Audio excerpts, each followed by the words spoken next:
we'll be able to help you. Thank you. Bye-bye. Hello.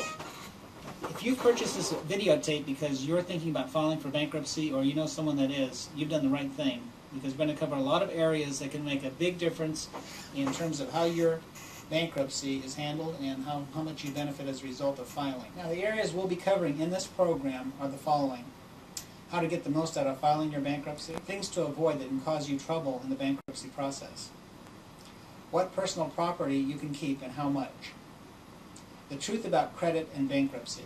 That's a really important area. You'll want to pay close attention to that one. How to keep your house if you have a problem with keeping your home and keeping your payments current. We'll talk about that. How to keep your car, same situation. If you have more than one car, how you can possibly deal with that. We'll talk about whether or not it will be a problem in the first place, and also if you have more than one home or one real estate property. If you have savings accounts, depending on your balance. If you have a pension or retirement account, how those are treated in the bankruptcy process. Whether or not you can have credit cards after filing your bankruptcy, and if so, how to do that to best benefit you. How child support arrearages are handled in the bankruptcy process. And a lot of people wonder if they have to keep paying their bills even though they're going to file for bankruptcy. We'll talk about that. We'll talk about which ones you need to pay and why, and which ones you can just forget about. Some people wonder if they can keep their job and their income when they're filing for bankruptcy, as well as whether or not they can keep checking and savings accounts. We'll talk about both those areas. What if you own your own business? How to deal with that? What's the best way that you can take care of your situation in terms of your business assets and liabilities if you're going to file for bankruptcy, and which chapter would serve you best? If you're married, a lot of times we've had people approach us that only the spouse wants to file for bankruptcy. Only one party in the marriage. We'll talk about what happens if you do that, and how the liability will exist and how that will affect you or your spouse. We have a lot of people that come in because their home is being foreclosed upon. So we're going to talk about if your house is being foreclosed upon, or if your wages are being garnished, if you're being sued, if you've had a lien placed on your property, and how you can stop legal proceedings if you're in a situation where you're really up against the wall and you're supposed to, for instance, maybe go to court in a week. You have a hearing date. We'll talk about how to deal with that. And again, we're going to close with discussing the importance of good credit and 5 good reasons not to wait until the last minute for filing your bankruptcy, whether you file a Chapter 7 or a Chapter 13. Now, the first area we're going to cover, we're going to go back and cover the first item we mentioned, how to get the most out of filing for your bankruptcy. One of the things that a lot of people aren't aware of is that the only difference between filing a bankruptcy for $5,000 worth of debt, $5,000 worth of debt, is $80,000 worth of buying privileges. Now, if you think $80,000 is a lot of money, you better think about this. You might only file for bankruptcy one time in your entire life. And if you're in a situation where you can choose how much you're going to file for, of course it's to your benefit to be the person filing for $85,000 worth of debt. And let's discuss a couple of areas here that are pretty critical. If you have certain types of debt, they are not dischargeable through the bankruptcy process. Certain types, what types? Let's say child support arrearage. Let's say IRS debt. Let's say school loans. One thing you can do that I have seen done repeatedly in assisting people with filing for bankruptcy is you can take your non-secured, non-priority, or non-government type of credit card accounts and take cash advances to pay off debts that are not discharged through the bankruptcy process. Now pay close attention to that. That means if you have an IRS debt that is not dischargeable, or if you have a school loan that is not dischargeable, or you have child support arrearage that is not dischargeable, you can go and get cash advances on Visas and MasterCards to the amount that you need to pay those debts to zero, and pay them to zero, and by following the proper procedures, discharge basically all of your debt in your bankruptcy procedure. Now, if you're in a situation where you don't have those kinds of debts that are not dischargeable, that are like government debts, like I mentioned before, IRS debts, school loans, state taxes, state debts of any kind, state government debts, any kind of government debts. Most, if not all, are not dischargeable. You really need to check the regulations in your area and get yourself a good book on that, and we'll discuss that in a minute also.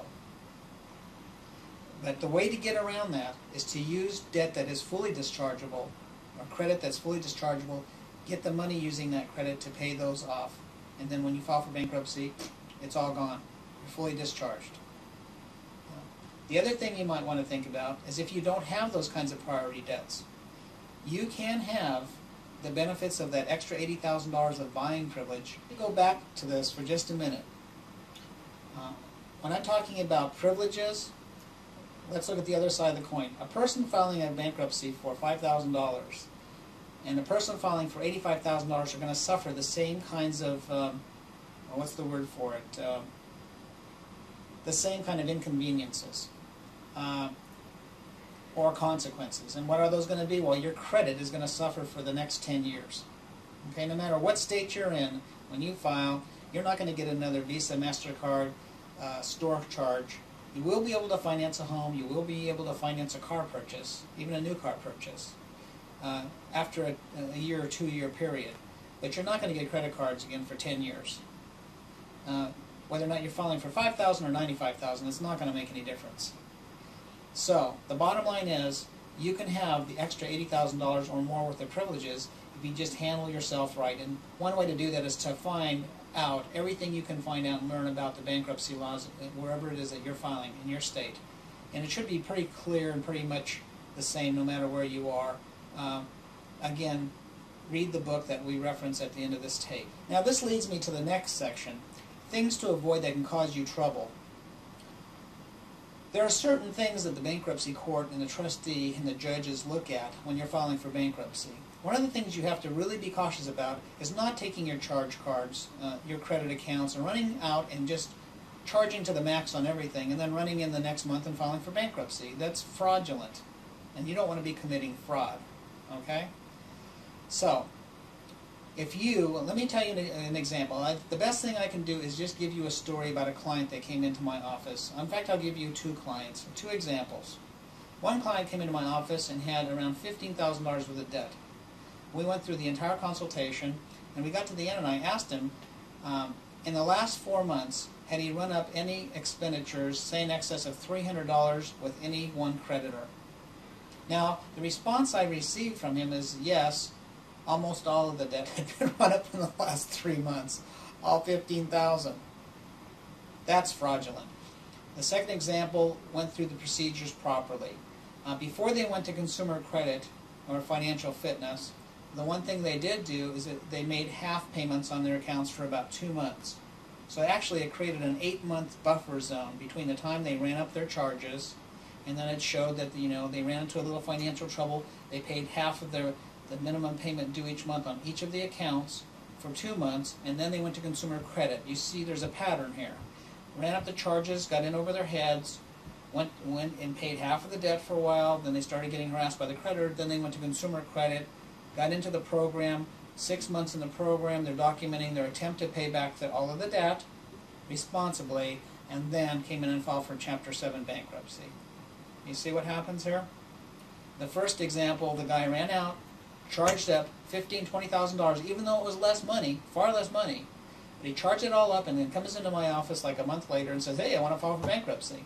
Not only that, he went to the next extreme. He just bought a new car, and he wanted to keep the car and not make any payments on that either. The intent here is very clear to everybody, and that is that he was trying to get everything for nothing and not pay for anything, and that does not fly. That does not work. In a year, you can quite possibly be right back out there with nothing negative on your credit profiles, and you can be getting new Visa and MasterCard accounts. The situation we've had is a person comes in and they're married, and only one member of the family wants to file for bankruptcy, the husband or the wife, and one's got good credit, and the other one maybe has caused most of the debt problems, and it's like, well, do both of us have to file? I mean, I've heard that enough times. And the answer is no, you don't both have to file. But you need to pay attention to certain things. One is that if the debts were created from the time you and your spouse were married to the present time, or to the time of filing the bankruptcy, then if they can't collect the money from one of you, they're going to collect it from the other. And in California, we have community property states, so that each of you is really responsible for paying off the entire amount of the debt, of each debt. So if they can't collect the entire amount from one member, they'll collect from the other. Once again, you need to look at your book to see how your state deals with debts. And but in California, we would never recommend that one person in a marriage file for the bankruptcy if the debts were created during, if the debts were one spouse, the spouse's debts, and they're created prior to the marriage, from a previous marriage, for instance. That situation might require some legal representation on the part of the spouse, but most likely they won't go after the spouse for the money, for the debts. In a situation, though, where both people benefited as a result of those debts being created, they'll go after both of you. And if one of you just files, you're just kidding yourselves, you're asking for trouble.